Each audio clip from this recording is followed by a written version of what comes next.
អ៊ុយក្រែនកំពុងឆេះសន្ធោសន្ធៅរុស្ស៊ីកំពុងបើកការវាយប្រហារទ្រង់ទ្រាយធំលើក្រុងគីវមនុស្សជាច្រើនកំពុងជាប់ក្រោមគំនរបាក់បែក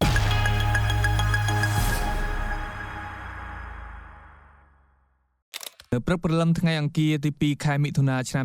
2026នេះស្ថានភាពនៅរដ្ឋធានីគីវបានធ្លាក់ចូលក្នុងភាពវឹកវរយ៉ាងខ្លាំងបន្ទាប់ពីរុស្ស៊ីបាញ់សម្រុកស្រោចដ្រូននិងមីស៊ីលយ៉ាងសាហាវឃោរឃៅអគារស្នាក់នៅត្រូវរងគ្រាប់បែកពីដងផ្ទួនបណ្ដាលឲ្យបាក់ស្រុតព្រមទាំងមានសេចក្តីរាយការណ៍ថាមានប្រជាពលរដ្ឋជាច្រើនកំពុងជាប់ក្រោមគំនរបាក់បែកអគារស្នាក់នៅ24ជាន់និង9ជាន់ត្រូវភ្លើងឆេះយ៉ាងសន្ធោសន្ធៅដោយសារអំបែកមីស៊ីលធ្លាក់ចំមនុស្សយ៉ាងហោចណាស់8នាក់រងរបួសនិងដាច់ចរន្តអគ្គិសនីទូទាំងខណ្ឌចំនួន3ហើយតំបន់ក្រៅក្រុងស្លាប់4នាក់និងរបួស13នាក់ការព្រមានទុកជាមុនដ៏គួរឲ្យភ័យខ្លាចហេតុការណ៍នេះកើតឡើងត្រឹមតែមួយថ្ងៃប៉ុណ្ណោះបន្ទាប់ពីប្រធានាធិបតីលោកZelenskyបានព្រមានថារុស្ស៊ីត្រៀមវាយប្រហារធំស្របពេលរុស្ស៊ីខ្លួនឯងក៏បានប្រកាសឲ្យបុគ្គលិកទូតនិងជនបរទេសប្រញាប់ចាក់ចេញពីទីក្រុងគីវឲ្យលឿនបំផុតកាលពីសប្តាហ៍មុននេះបើយោងតាមការចេញផ្សាយដោយទីភ្នាក់ងារសារព័ត៌មានCNN